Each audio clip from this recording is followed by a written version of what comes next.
Hello, this is Bokyung coming from University of North Texas in Denton, Texas. And today we're playing a little bit of guitar in this Vortman Hall. And you just heard Jason Vieaux' home on this beautiful N3 Hanson model guitar.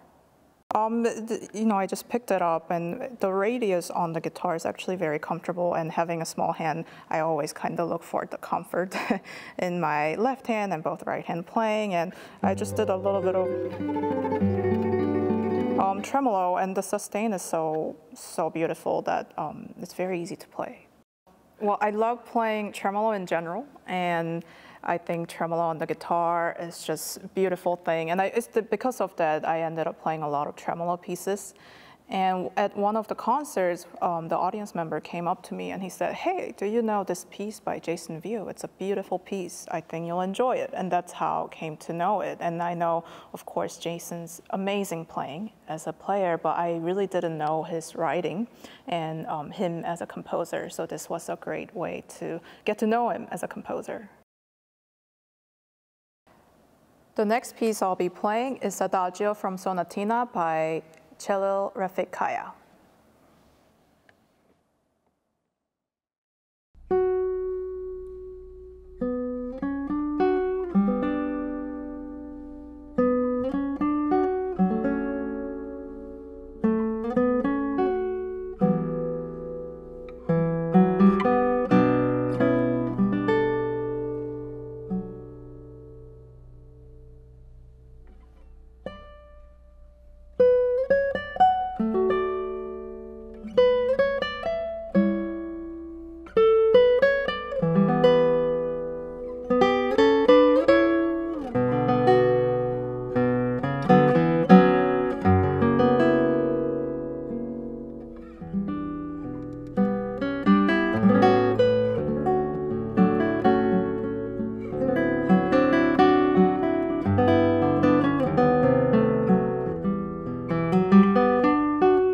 So the first two pieces you heard are from living composers, and the cello's piece especially, he's my friend, and for a long time I didn't know he composed either, just like how I didn't know Jason was composing.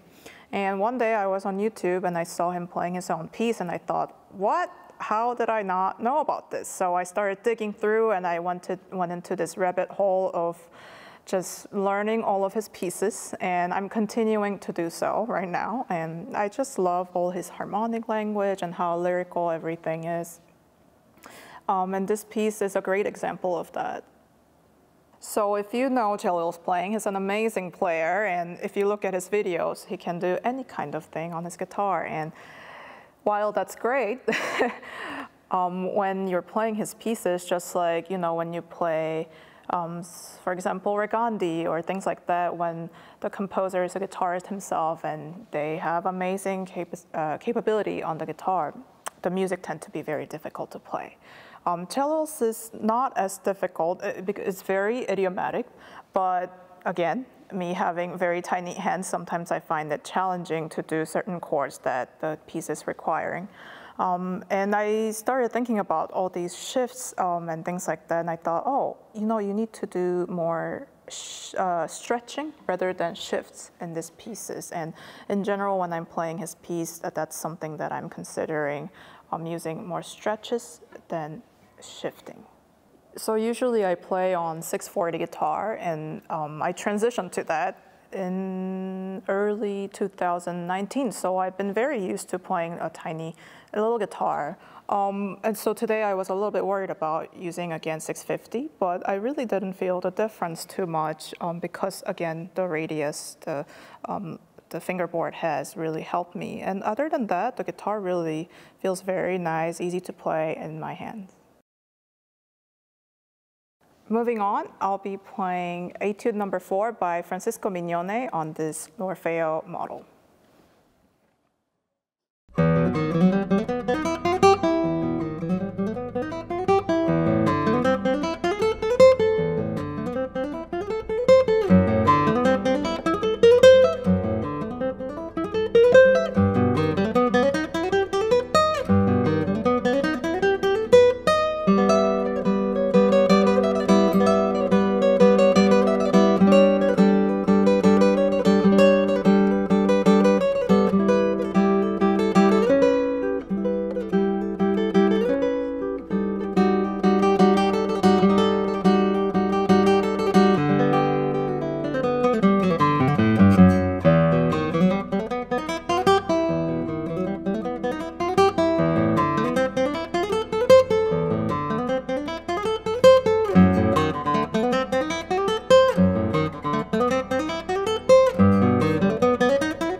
I just played on this Orfeo model.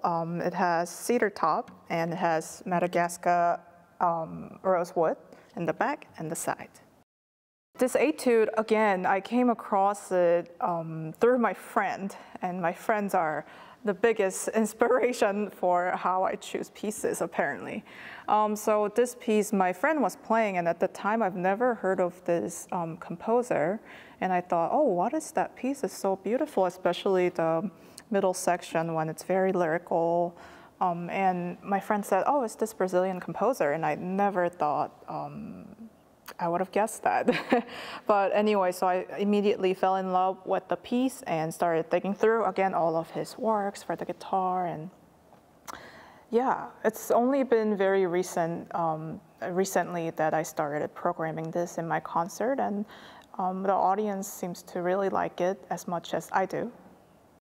So this etude number 4 is obviously the slur exercise, an etude for that. And the problem with labeling a piece as an etude is that when we see a piece being introduced as an etude, we immediately go into this mindset of tackling this technical challenge.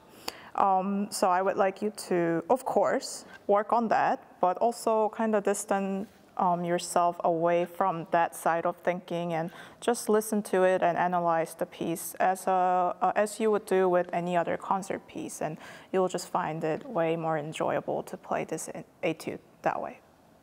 Well, my journey in the States began in LA with William Cunningheiser. So I came here when I was 14, 15.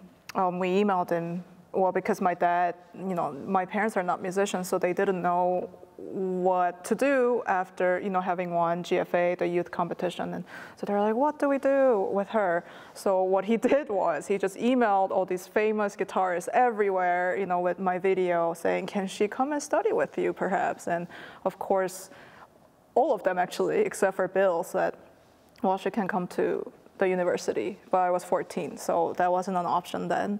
And of course, Bill, being this really nice person, he said, yeah, she can come and study with me. So that's how I moved to LA, really just to study guitar.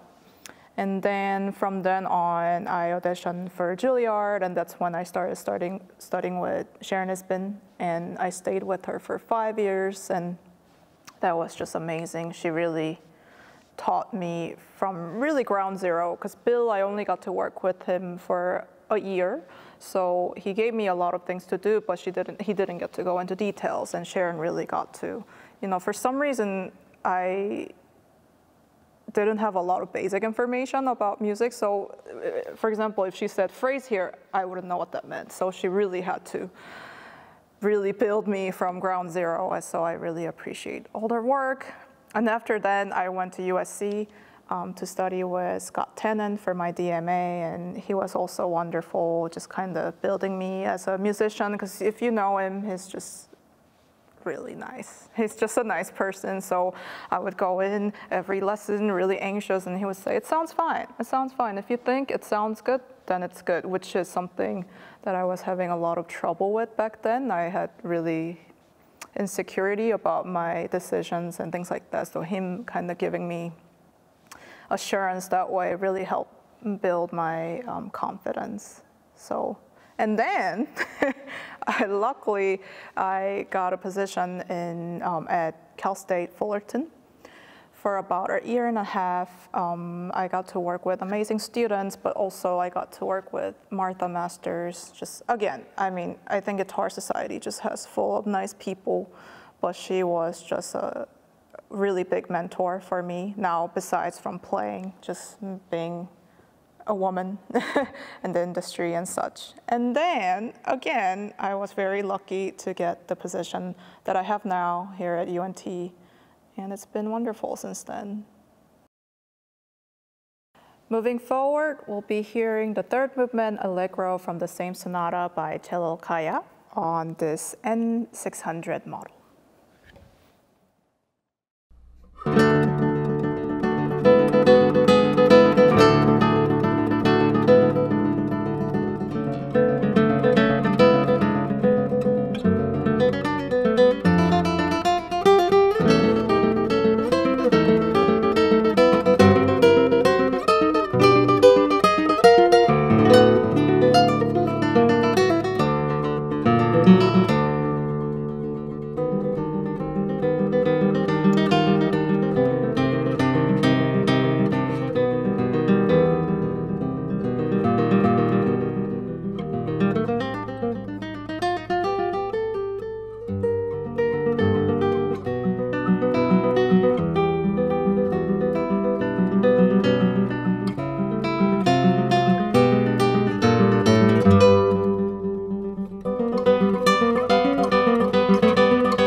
Pieces like this, where it's very technically challenging, I of course start with the metronome, and I know you're thinking, oh, metronome again, but metronome is your best friend because you can keep track of your progress. So I like doing that. Another thing that I focus on a lot is knowing which note needs tension and which do not. And the majority of notes really don't need you to use strength and use tension in your hand. So for example,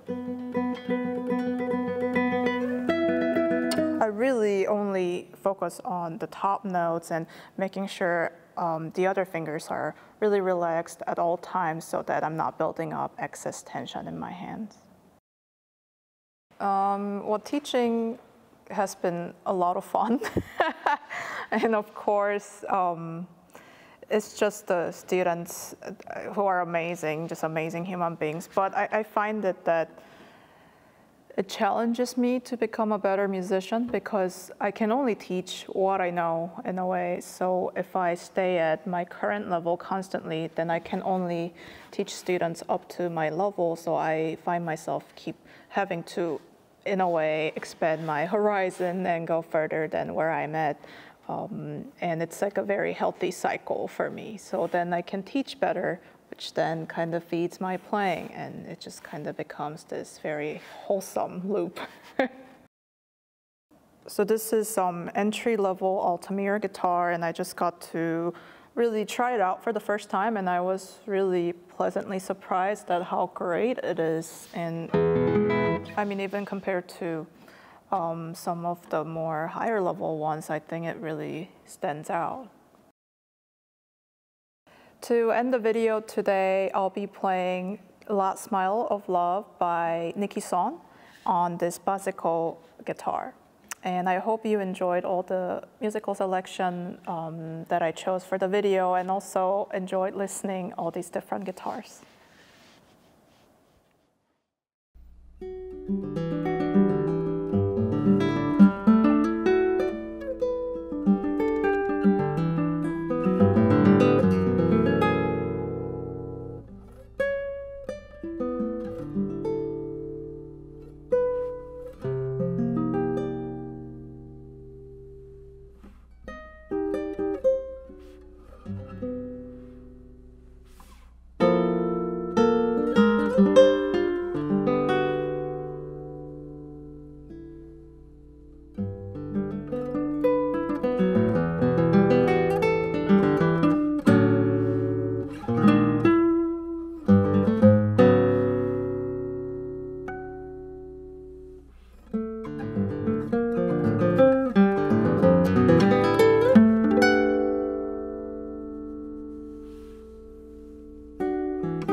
I did GFA several times before I won it, and each time I learned something about how to prepare for it. And the first few times I didn't select my repertoires right, I think, and so I learned how to do that. And with each try, I got better at knowing how to prepare such long or managing such huge selection of things at top level. Choosing a nice program that, speaks to you, I think that's important, because I think the judges can tell when you're playing it just because you think it's nice or cool, or I think it has to be very personal. Like the selection of pieces have to be pretty personal. I have a fun answer.